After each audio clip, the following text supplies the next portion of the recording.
Welcome back to the channel, guys. Today I wanted to talk to you about the most expensive component in our kitchen.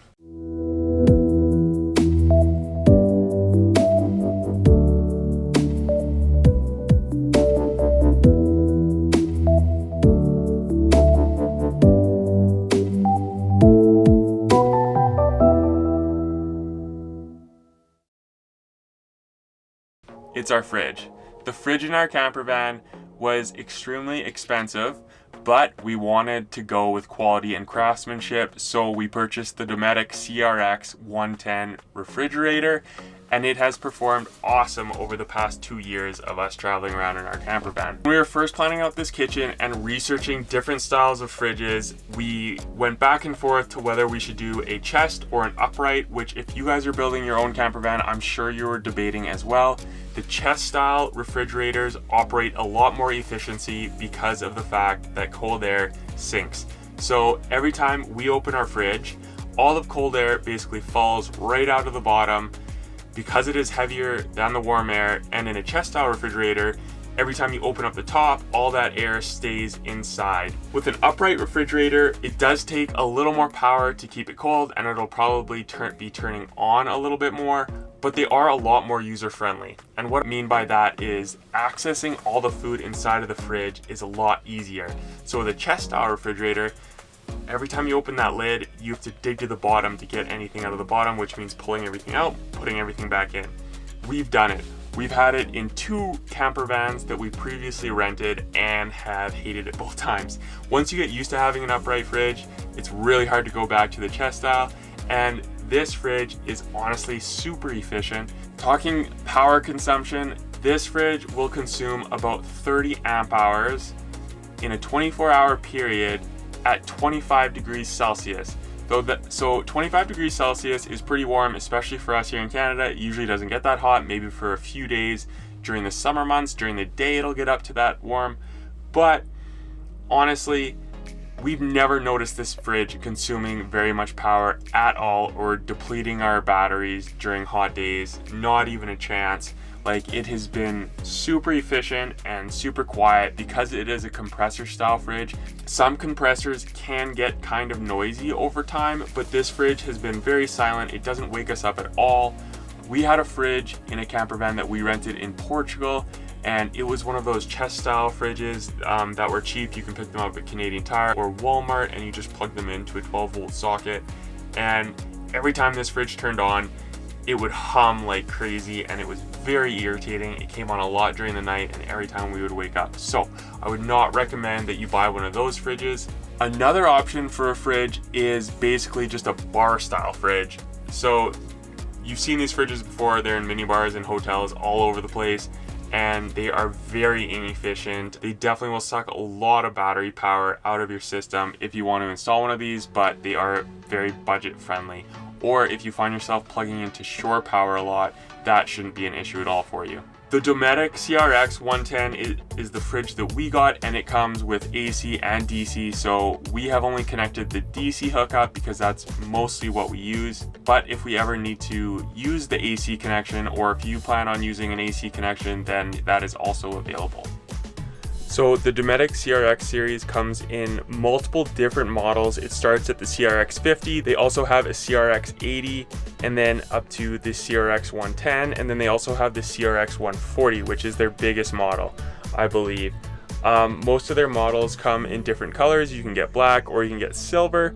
We went with the black because it fits with some of our other trim, and it looks really good. Installation is super easy.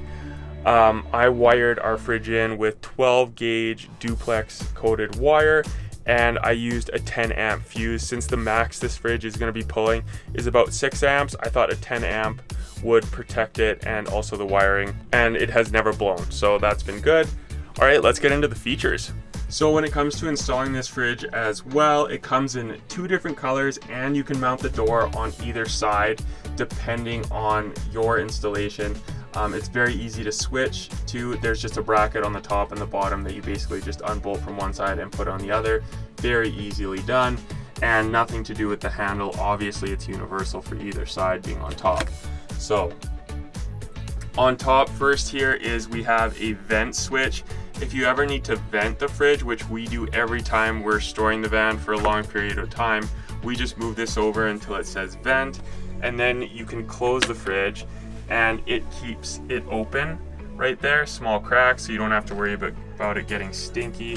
On the right here we have a little drawer, and then underneath we also have another one. These are all removable, which is really nice, makes cleaning super easy.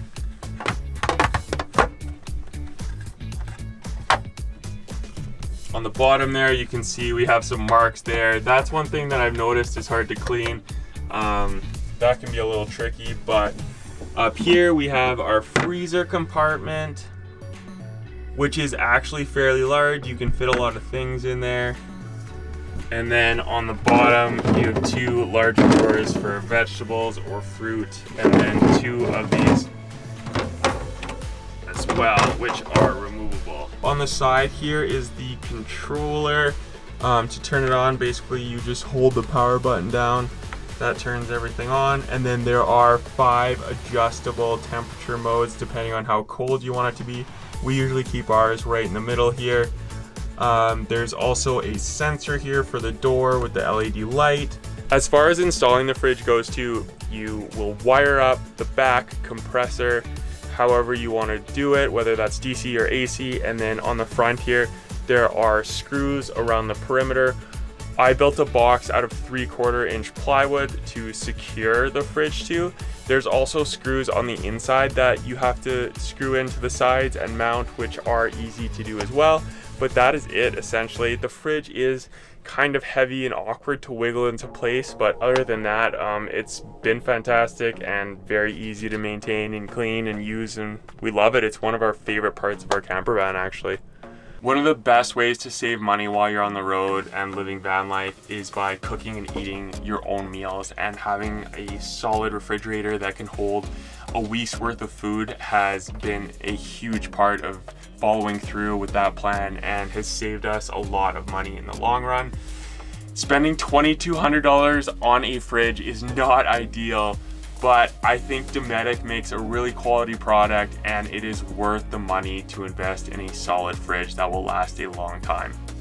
This fridge was hard for us to find, and it did take like 6 months to come in, partially due to the pandemic, but also the fact that we live in Canada and the CRX models are extremely hard to find. There is a lot of Dometic distributors in and around Canada, but the CRX series is very hard to find. We had to order ours in from Vancouver, and it took an extremely long time, but once we finally got it, we were really happy with it. So if you're planning out your build soon, I would definitely go ahead and order your fridge as soon as possible, just to make sure that it arrives on time. All right, I hope you guys enjoyed the review of the Dometic CRX 110 fridge. If you have any questions, please comment below.